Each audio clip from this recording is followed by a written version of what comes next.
Julie. Julie, aujourd'hui, est à Crisol, au parc Cariziolas. Julie, est-ce que vous avez... Ah non, Julie, elle n'est pas du tout Halloween. Mais alors, pas du tout. Bonjour, Julie. Bonjour Thibaut, regardez, je suis sur le bûcher, je suis prête.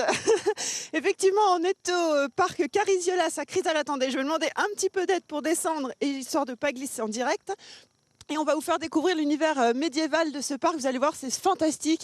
Il y a des tas d'ateliers très ludiques pour les enfants, mais aussi pour les adultes. On va apprendre à faire du cidre, on va apprendre à faire du pain, on va déguster tout ça. Et on va aussi découvrir l'atelier forge. Vous allez voir, ça va être super. À tout à l'heure. À tout à l'heure, Julie, merci beaucoup. Allez, on jette un coup d'œil sur la maison. Allez, à tout à l'heure. On va à Crisol tout de suite retrouver Julie qui est en pleine nature, sous le soleil, mais quand même dans le froid un petit peu.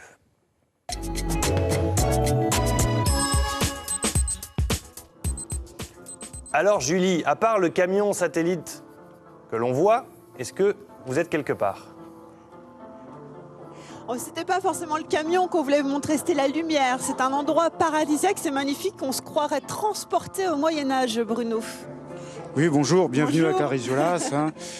Nous sommes une association qui a été créée en 2005 et nous avons deux activités principales, une activité sociale et une activité touristique.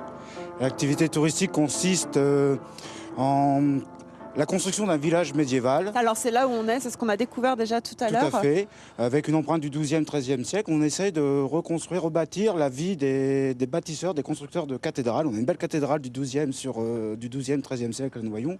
Donc l'idée, c'est de reconstruire un village de paysans, de bâtisseurs de cathédrales. Là, c'est sur la partie médiévale, touristique.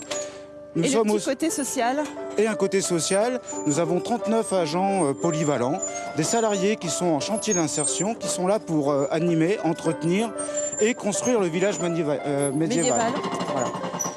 C'est vraiment une belle expérience pour eux. C'est-à-dire, vous me dites souvent, vous m'avez dit tout à l'heure qu'il y avait des petites victoires. Les gens trouvent souvent du travail quand même après. Tout à fait. Notre travail, c'est d'animer ce parc, de le construire, mais c'est aussi un travail de réinsertion de ces personnes, de leur trouver un travail ou une formation.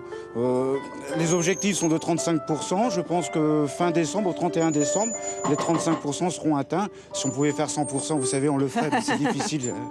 Alors, il faut savoir, on vient de parler du côté médiéval, mais vous avez aussi tout un parcours aventure que vous avez mis en place. Ça, c'est assez nouveau. Il y a quelques images, on va le voir.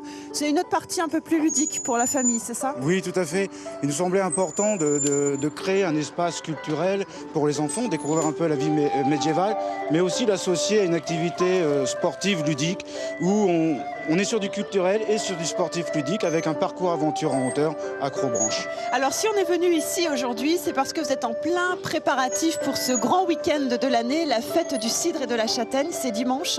C'est important ? Tout à fait, c'est un rendez-vous incontournable. C'est une fête de la châtaigne du cidre qui a pris vie en 2005. Et tous les ans, nous sommes régulièrement, tous les ans, ça signe aussi la fermeture du parc Cariziolas. Bon, là, on va rentrer en hibernation. Alors c'est donc ce week-end qu'il va falloir venir découvrir le parc si on n'est pas encore venu, sinon il faudra attendre l'ouverture. Je vous emprunte votre petit micro, merci beaucoup Bruno. Nous on va aller voir Serge parce qu'on est en plein préparatif, on vous l'a dit. Donc Serge va nous expliquer un petit peu ce qui se passe, enfin si j'arrive à le prendre. Bonjour Serge. Bonjour. Un petit micro, voilà. Expliquez-nous un petit peu ce qui se passe. Alors, qu'est-ce que vous préparez vous ? On est en train de préparer le cidre. Donc là, nous sommes sur l'opération de pressage, le broyage aussi. Donc là, le broyage, c'est la première opération que l'on traite. Ça consiste donc à écraser les pommes au maximum. Et ensuite... Alors les pommes qui tombent là voilà, en bas, une fois qu'elles sont écrasées. ça tombe dans attention un baquet, les enfants, voilà.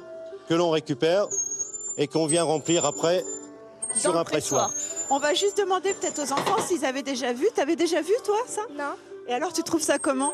Bien. C'est bien, c'est beau ? Moi j'avais déjà vu, mais...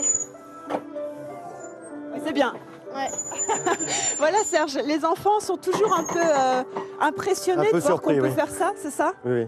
On voit la petite qui est en train d'aider, ce qu'on participe, c'est aussi un peu l'objet de ces petits ateliers. Voilà, hein. occasionnellement, c'est vrai qu'on fait venir un petit peu des gens qui ne connaissent pas vraiment les opérations pour voir un petit peu la dureté aussi du travail, parce qu'à longueur de journée, c'est quand même pas évident.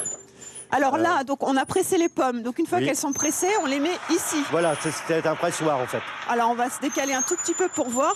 Et alors là, c'est pareil, hein, c'est le travail manuel. Hein. Il faut y Toujours aller. en travail manuel, oui. Et c'est comme à l'identique, c'est comme à l'ancienne ou il y a quand même encore... Voilà, bon, ça c'est en fait le matériel date quand même. Il a été un petit peu plus mécanisé. On voit beaucoup d'éléments métalliques, mais on est passé. Là, ce sont plutôt de l'appareillage qui date fin du 19e en fait. Mais le principe mécanique est toujours le même. On travaillait avant avec des pièces de bois. Vous fabriquez votre propre cidre. Oui. Là, c'est du jus de pomme qui Du jus de descend. pomme, oui. Vous fabriquez votre propre cidre. Il y a combien de bouteilles à peu près par an? On en fait à peu près environ 400